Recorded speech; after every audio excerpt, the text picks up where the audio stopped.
انسان کو اشرف المخلوقات بنایا، انسان اشرف المخلوقات۔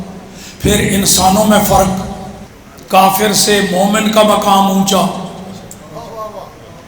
پھر مجھ جیسے گناہگار مومن سے صالح کا مقام اونچا، صالح سے شہید کا مقام، شہید سے متقی کا مقام، متقی سے مجتہد کا مقام، مجتہد سے اوتاد کا مقام، اوتاد سے ابدال کا مقام، ابدال سے کتب کا مقام، کتب سے قطب الاقطاب کا مقام، قطب الاقطاب سے غوث کا مقام، غوث سے غوث اعظم کا مقام، غوث اعظم سے تابعی کا مقام، تابعی سے صحابی کا مقام، پھر عام صحابی سے انصار کا مقام، انصار سے مہاجر کا مقام، پھر ان دونوں میں سے بیعت رضوان والوں کا مقام، بیعت رضوان والوں میں سے احد والوں کا مقام، احد والوں میں سے بدر والوں کا مقام، بدر والوں میں سے عشرہ مبشرہ کا مقام، عشرہ مبشرہ میں سے خلفائے راشدین کا مقام،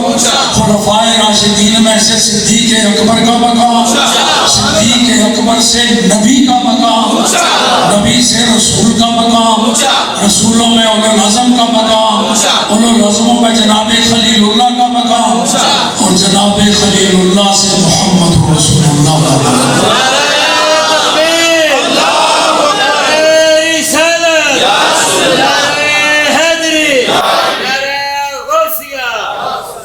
یہ ہے جی شان محمد الرسول اللہ۔ ویو ٹی وی کی تمام ویڈیوز دیکھنے کے لیے ہمارا چینل سبسکرائب کیجئے اور بیل آئیکن پر کلک کیجئے تاکہ آنے والی تمام ویڈیو سے باخبر رہ سکیں۔ ادبی پروگرام کی کوریج کے لیے ویو ٹی وی کی خدمات حاصل کریں اور شامل ہو جائیں ادبی دائرہ پروگرام میں۔ نحمدہ ونصلی ونسلم علی رسولہ الکریم، اما بعد فاعوذ باللہ من الشیطان الرجیم، بسم اللہ الرحمن الرحیم، محمد الرسول اللہ، صدق اللہ العلی العظیم، وبلغنا رسولہ النبی الکریم الامین، ونحن علی ذالک لمن الشاہدین والشاکرین، والحمد للہ رب العالمین۔ مولا یا صلی وسلم دائماً ابدا علی حبیبک خیر الخلق کلہم، الصلاۃ والسلام علیک یا سیدی یا رسول اللہ، وعلی آلک و اصحابک یا سیدی یا حبیب اللہ۔ معزز محترم علماء کرام، مشائخ اعظام،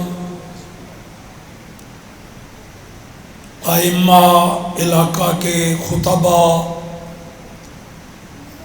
شرکائے محفل، عاشقان رسول و غلامان آل و اصحاب رسول، السلام علیکم ورحمۃ اللہ۔ میرا دل کرتا ہے کہ میں آپ کو اس کار خیر پر مبارکباد پیش کروں، جیسا مجھ سے پہلے آپ کو کئی علماء کر بھی چکے ہیں۔ دل کر رہا ہے تو آپ کہیں گے کہ کوئی رکاوٹ کیا ہے، دل کر رہا ہے تو کہہ دو مبارک ہو۔ نہیں، ایسے میں شروع میں نہیں، میں مبارکباد پیش آخر میں کیا کرتا ہوں۔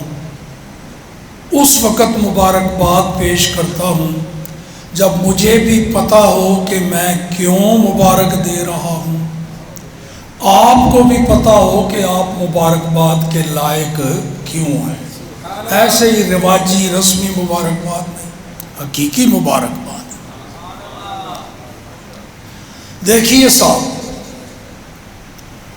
قرآن پاک میں اللہ کریم نے اپنے محبوب کی کئی جگہ عظمتیں، شانیں، رفعتیں، بلندیاں، کہیں سیرت، کہیں صورت، کہیں جمال، کہیں جلال، کہیں، ان میں سے ایک جملہ میں نے پڑھا ہے ابھی آپ کے سامنے، پوری آیت بھی نہیں پڑھی، ایک جملہ قرآن پاک کا، وہ کیا؟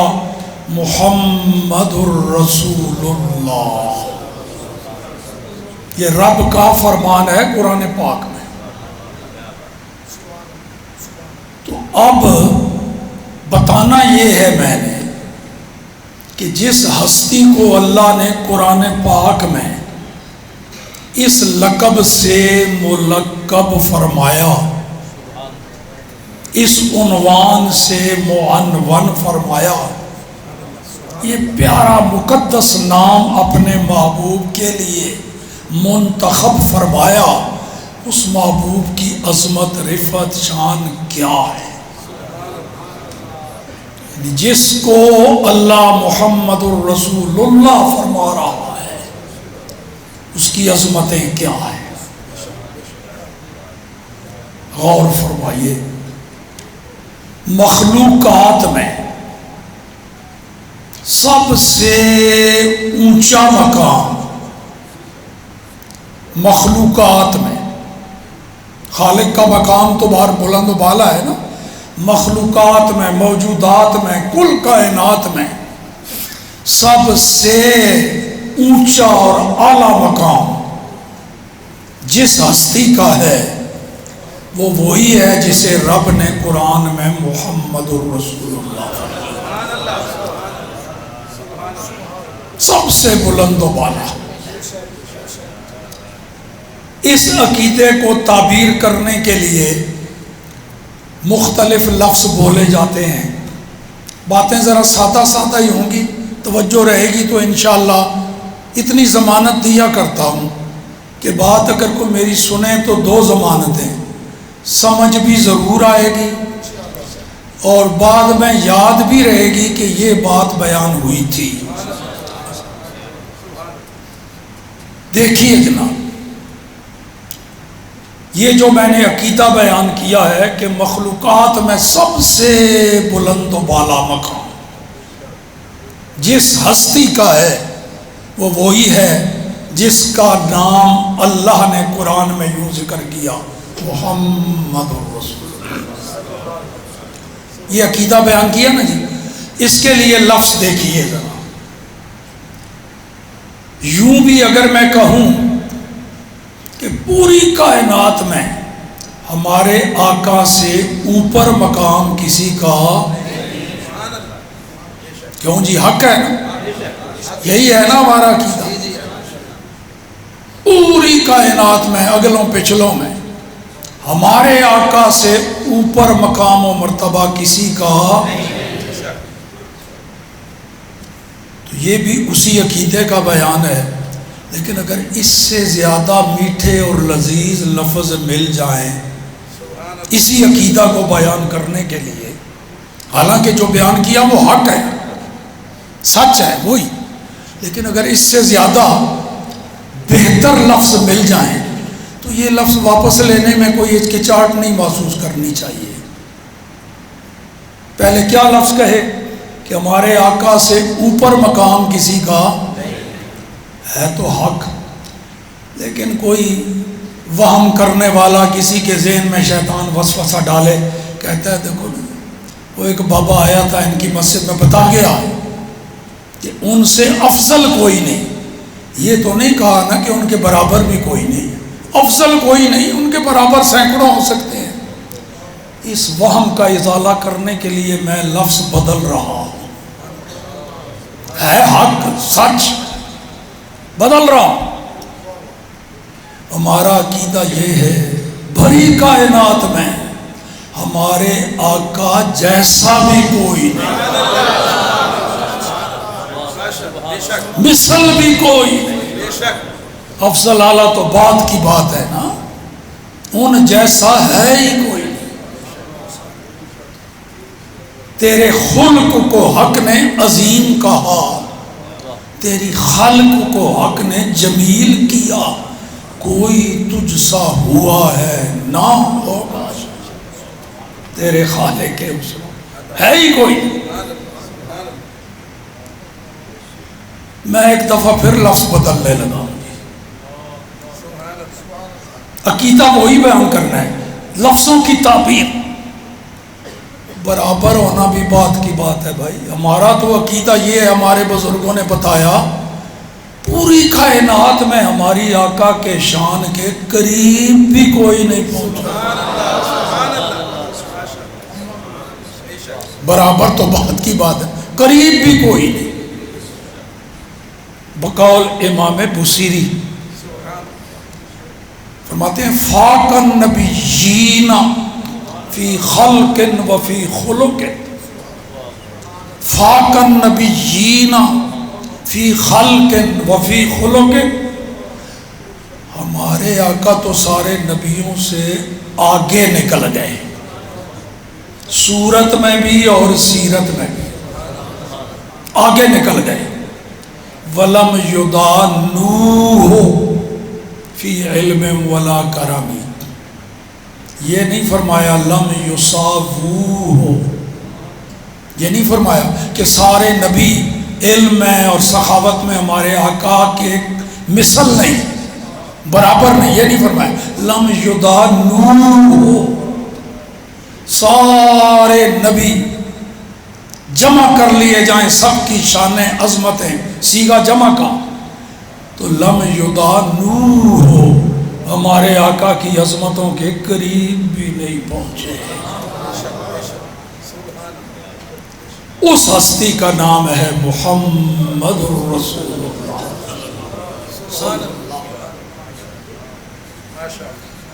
اور سنو، دیکھو اللہ نے شان عطا فرمائی، انسان کو اشرف المخلوقات بنایا، رب کی دین ہے، کرم نوازی، مخلوق ساری اس کی، بعض کو بعض پر فضیلت دے دی، انسان اشرف المخلوقات۔ پھر انسانوں میں فرق، کافر سے مومن کا مقام اونچا،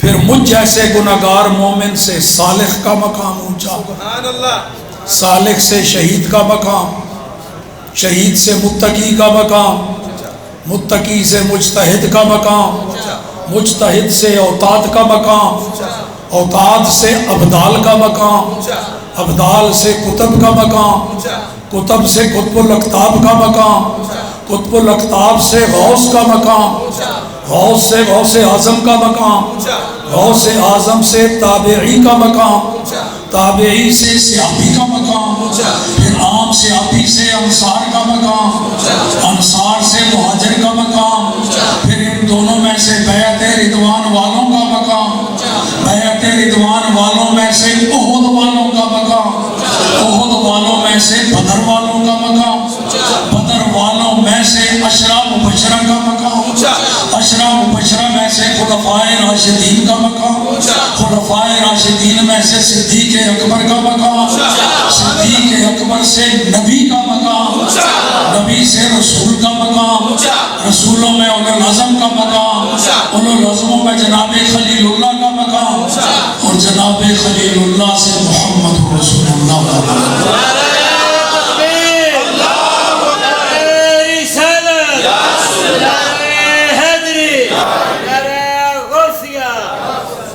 یہ ہے جی شان محمد الرسول اللہ، محمد الرسول اللہ، کمال ہے یار۔ دیکھو جی، نبی تو اللہ نے کوئی 1 2 نہیں، 5 10 نہیں، 1.25 لاکھ کے قریب،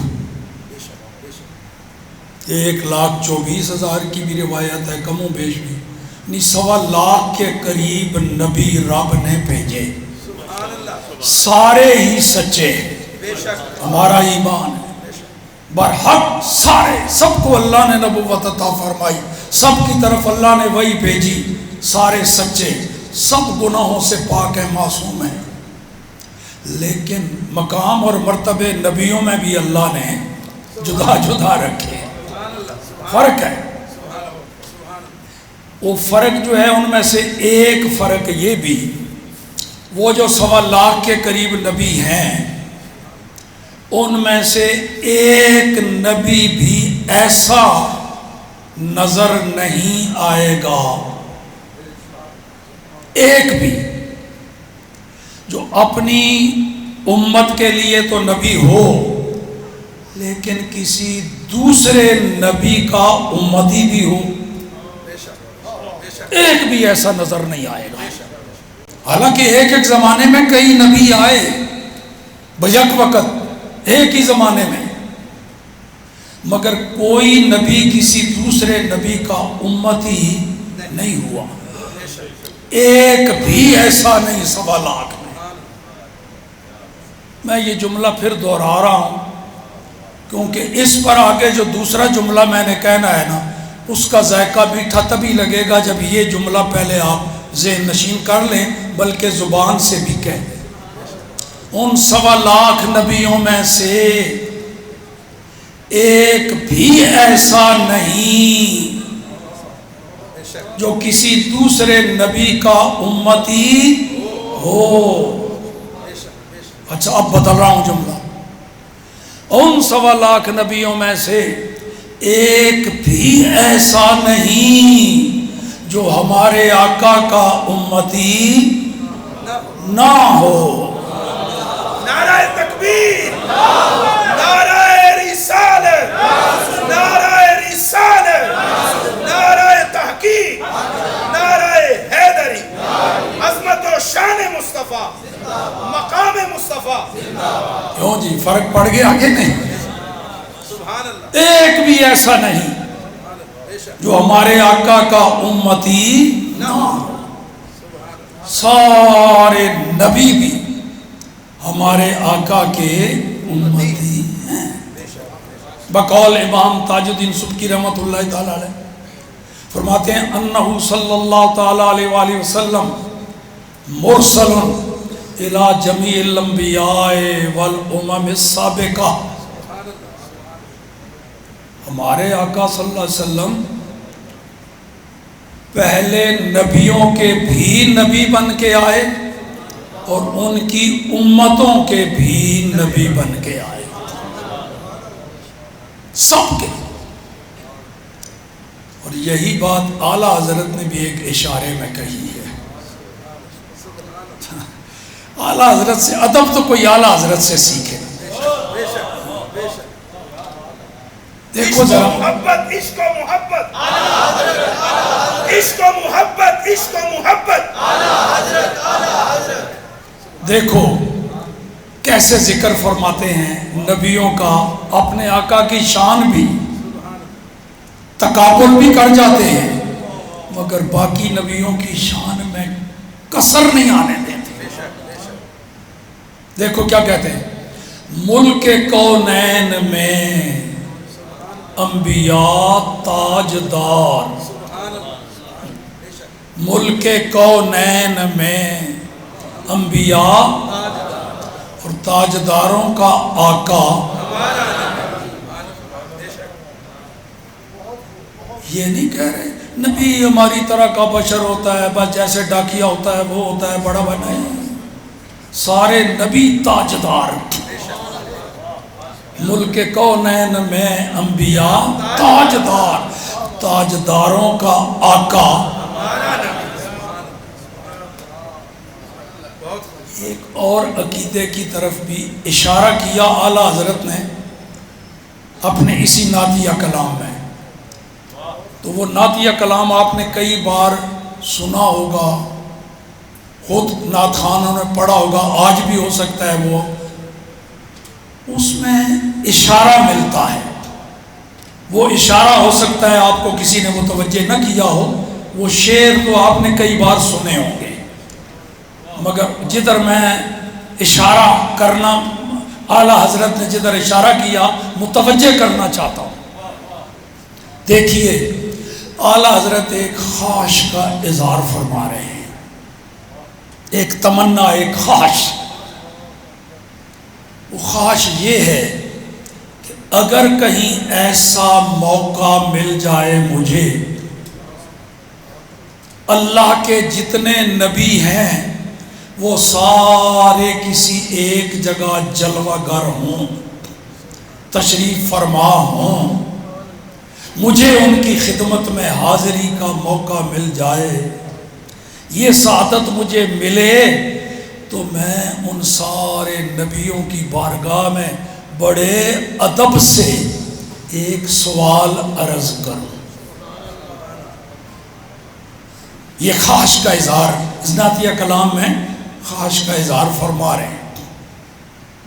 یعنی ذرا گہرائی میں اتر کے نا تو اعلیٰ حضرت کی اس خواہش کا پتہ لگایا جا سکتا ہے. کیا لیکن بات کیا ہے کہ وہ سوال عرض تب کرنا ہے جب سارے نبی، کیونکہ اس کا تعلق سب سے ہے، تو وہ تب ہی میں عرض کر سکتا ہوں جب سارے کہیں ایک جگہ تشریف فرما ہوں، تو وہاں مجھے موقع مل جائے تو میں بڑے ادب سے دست بستہ انبیاء کی خدمت میں ایک مسئلہ پوچھوں، ایک سوال عرض کروں. تو ظاہر ہے جی دنیا میں یہ ممکن نہیں، کہ دنیا میں اللہ نے سارے نبیوں کو ایک وقت تو نہیں بھیجا نا، باری باری آتے رہے، اپنی اپنی امتوں کو پھر تشریف لے جاتے رہے اور آتے رہے. اور اعلیٰ حضرت کہتے ہیں میرے اس سوال کا تعلق چونکہ سب کے ساتھ ہے، تو وہ تو تب میں پوچھوں جب سارے موجود ہوں. تو پھر سوچا کہ چلو دنیا میں نہ صحیح، قیامت میں تو موقع مل ہی جائے گا نا. قیامت میں تو کل کائنات، ساری مخلوقات اللہ کے حضور ایک ہی میدان میں جمع ہوگی، تو وہاں اللہ کے معزز مکرم نبی اور رسول بھی وہاں سارے تشریف فرما ہوں گے. وہاں موقع مل جائے گا تو میں نبیوں کی بارگاہ میں وہاں یہ سوال پوچھوں گا.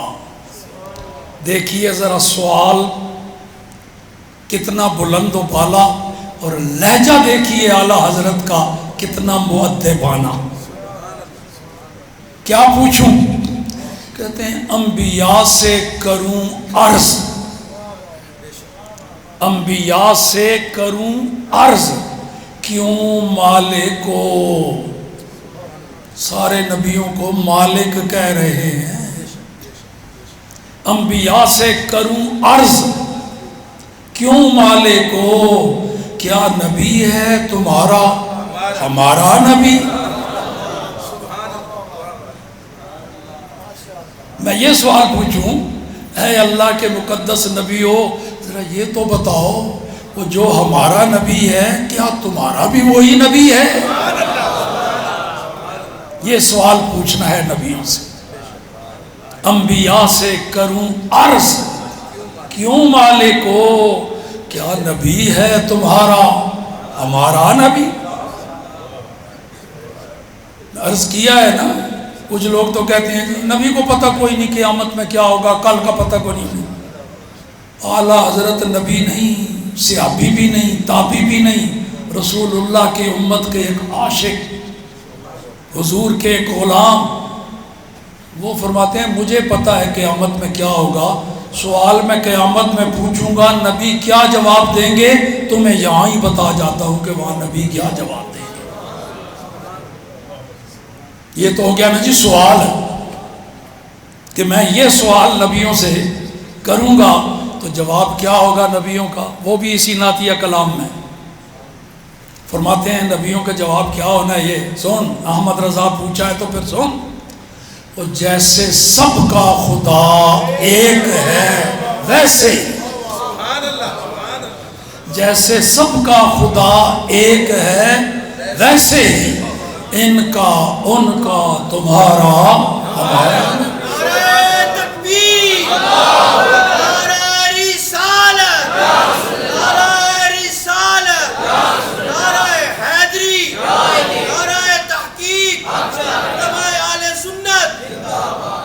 یعنی جس طرح کل کائنات کا خدا ایک ہے، ویسے ہی کل کائنات کا مصطفیٰ بھی ان کا ان کا تمہارا ہمارا۔ یہ ہے جی وہ ہستی جن کو قرآن میں اللہ نے فرمایا محمد رسول اللہ، تو ہم ان کے ہی امتی ہیں نہیں؟ کیوں جی؟ امتی تیری قسمت پہ، اللہ نے کس نبی کا امتی ہمیں بنایا جس کی امت میں 1.25 لاکھ نبی بھی داخل ہیں؟ تو رب نے اپنے فضل و کرم سے بنایا نہیں، ہم اپنی مرضی سے تو نہیں پیدا ہوئے، وہ چاہتا ہمیں پہلے کسی اور نبی کی امت میں پیدا کر دیتا۔ کتنا کرم فرمایا اس نے، کتنے خوش قسمت ہیں ہمیں اس نبی کا امتی بنایا جس نبی کی امت میں سارے نبی بھی داخل ہیں۔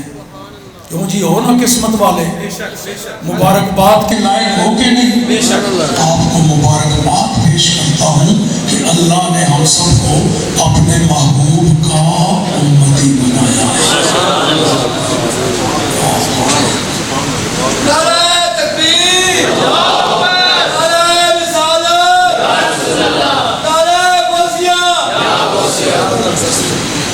نبی پاک صلی اللہ علیہ وسلم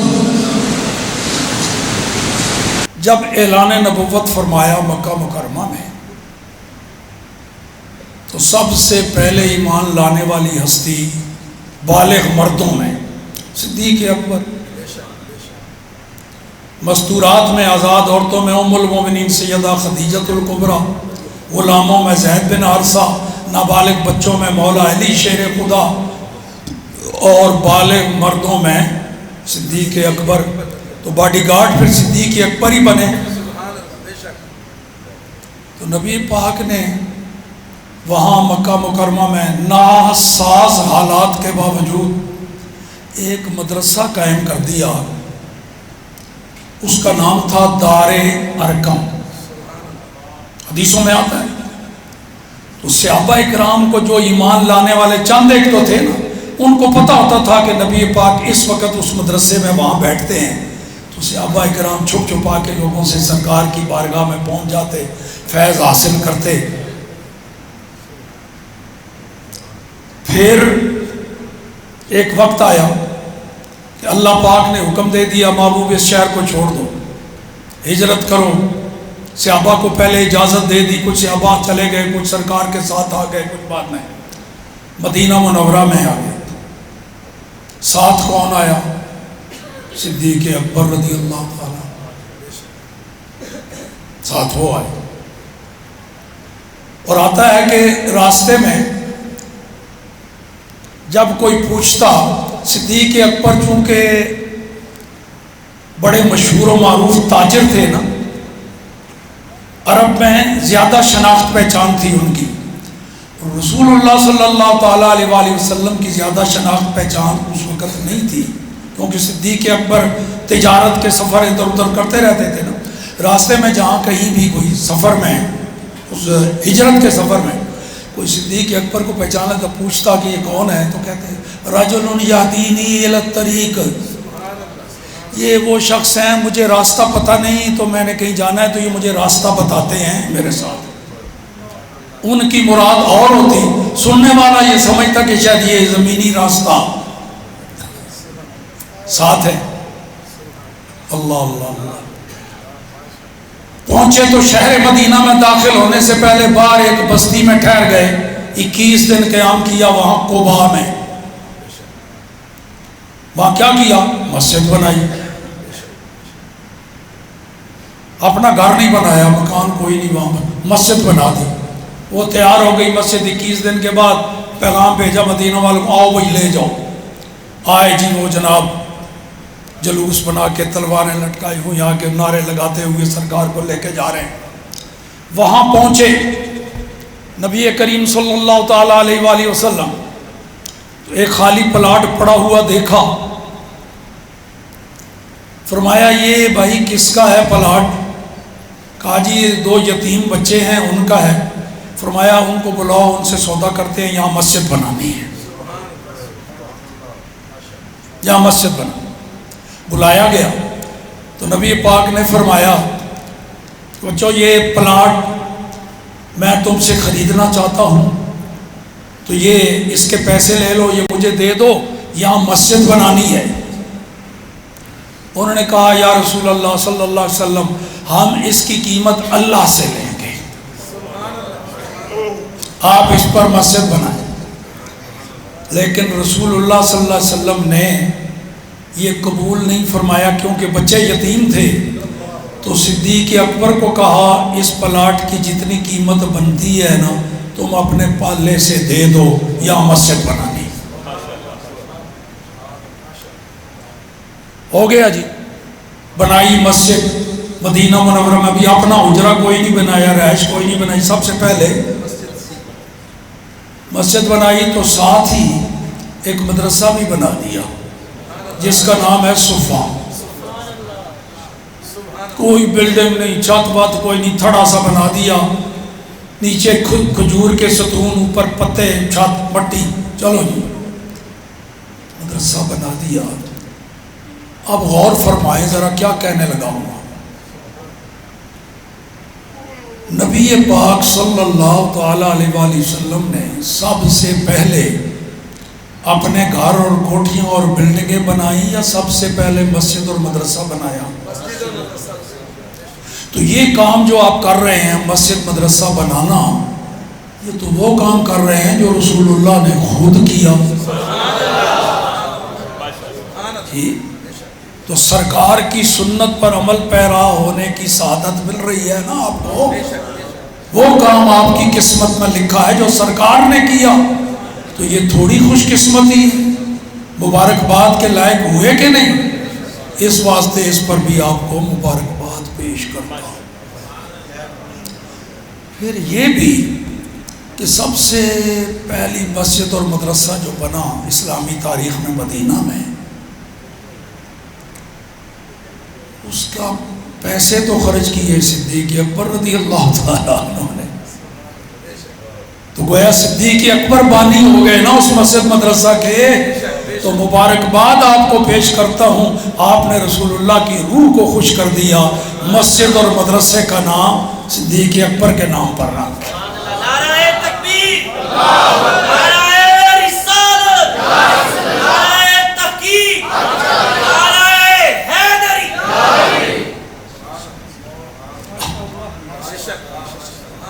تو دیکھو جناب، یہ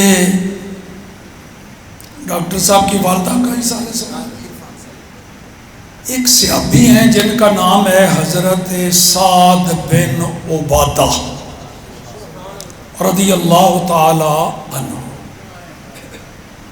مدینہ کے رہنے والے انصار صحابی۔ ان کی والدہ کا وصال ہو گیا،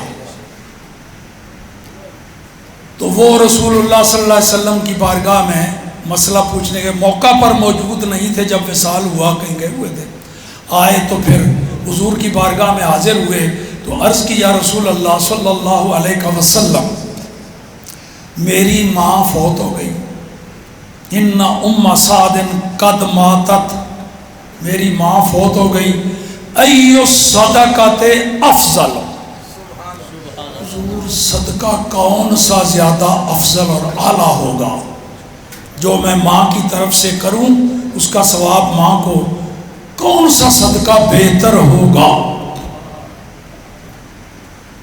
سرکار نے فرمایا الماء، بھائی مدینہ میں پانی کی بڑی قلت ہے، اس وقت کنویں پانی پینے کے قابل جو تھے نا بڑے تھوڑے تھے، وہ بھی یہودیوں کے قبضے میں، عام جو کنویں تھے ان کا پانی کھاری تھا، وہ پیتا نہیں جا سکتا تھا، تو حضور نے فرمایا پانی کا بندوبست کر دو، کوئی کنواں میٹھے پانی کا جس سے عام مومن صحابہ اکرام پانی پیتے رہے۔ تو سعد بن عبادہ نے کیا کیا؟ فحفر بیرا، کنواں کھدوایا،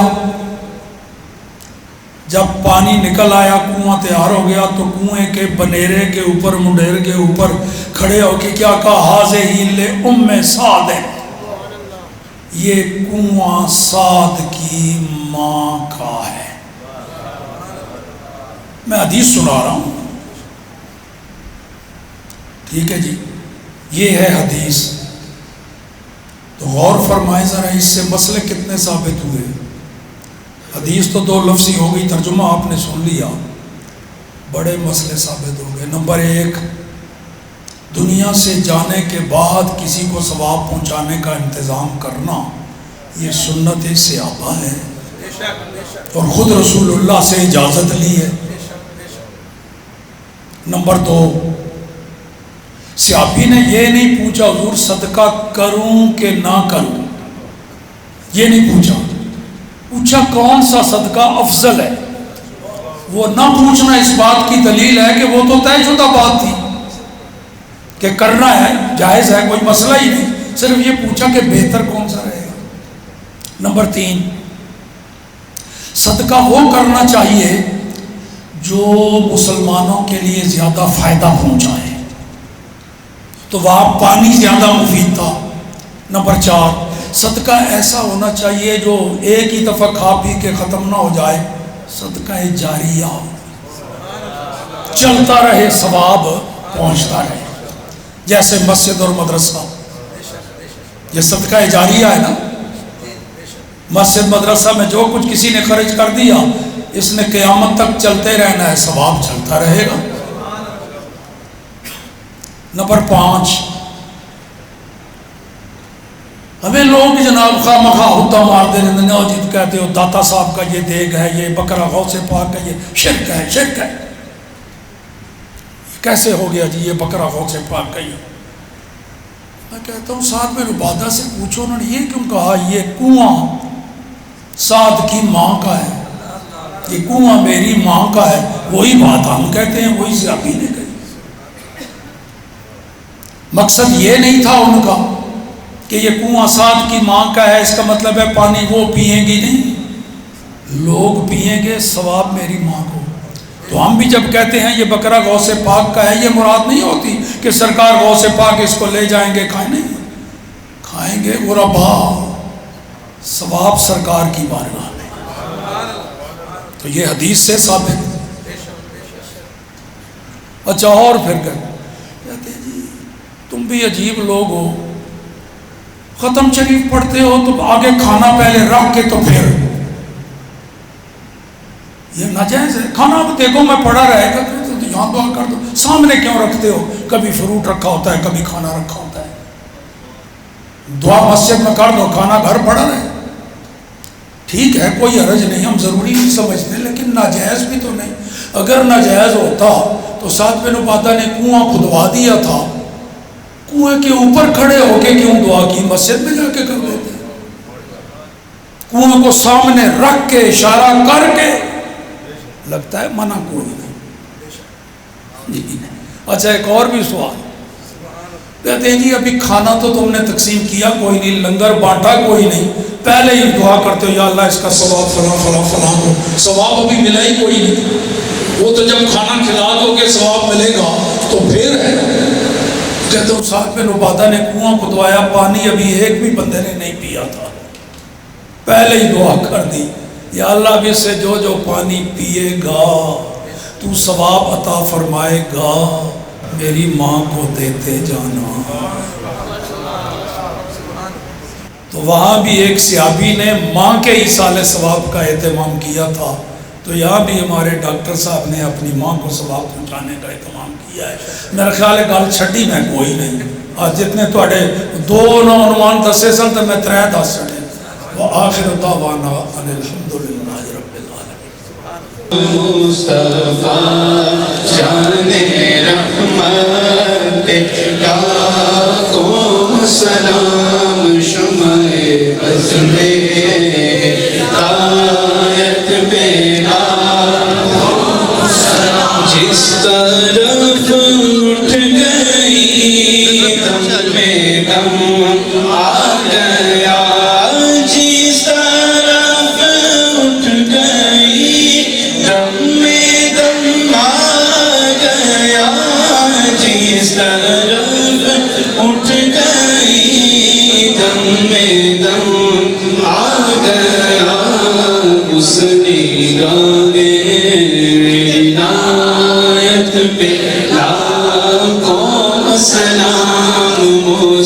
مصطفیٰ جان رحمت پہ لاکھوں سلام ہم یہاں سے پڑھے مدینے سنے ان کی اعلیٰ سماعت پہ لاکھوں سلام مصطفیٰ جان رحمت پہ لاکھوں سلام غوث اعظم امامتوں کا ولوں کا جلوہ شان قدرت پہ لاکھوں سلام مجھ سے خدمت کے قدسی کہے ہاں رضا مجھ سے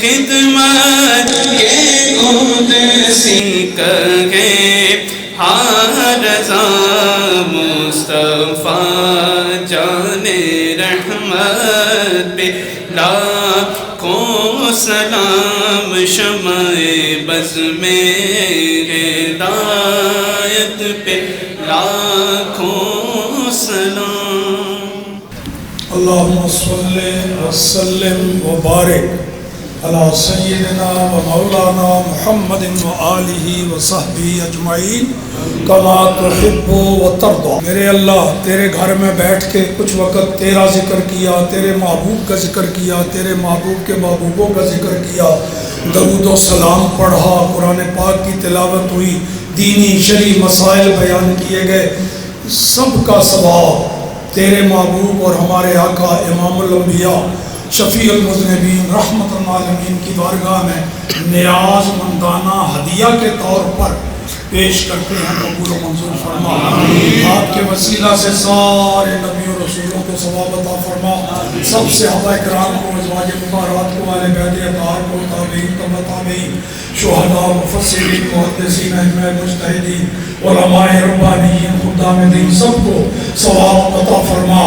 میرے اللہ خصوصاً ڈاکٹر صاحب کی ہمشیرہ اور والدین سب کو میرے اللہ، پھر ہم حاضرین جو ہیں، ہمارے آباء و اجداد خیش و اقارب جتنے بھی دنیا سے بالایمان رخصت ہو گئے، سب کو ثواب عطا فرما، ہماری زندگی اسلام کے مطابق ڈال دے، خاتمہ ہمارا ایمان پر فرما دے، قبر میں اپنے محبوب کا دیدار کرا دے، قیامت میں ان کی شفاعت عطا فرما دے۔ اے میرے اللہ اس ادارے کا آغاز ہوا ہے، بہت جلد اس کو ترقی اور عروج عطا فرما، یہاں پڑھنے والوں کو، پڑھانے والوں کو، خدمت کرنے والوں کو دین کا مخلص خادم اور عاشق رسول بنا، صلی اللہ باران رحمت۔ یا اللہ اپنے محبوب کے صدقے باران رحمت عطا فرما، محبوب کی امت کو پریشانیوں سے بچا، صلی اللہ تعالیٰ علیہ حبیبی والی وصحبہ اجمعین برحمتہ۔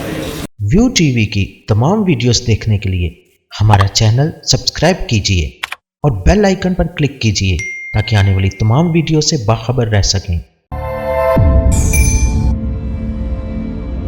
ادبی پروگرام کی کوریج کے لیے ویو ٹی وی کی خدمات حاصل کریں اور شامل ہو جائیں ادبی دائرہ پروگرام میں۔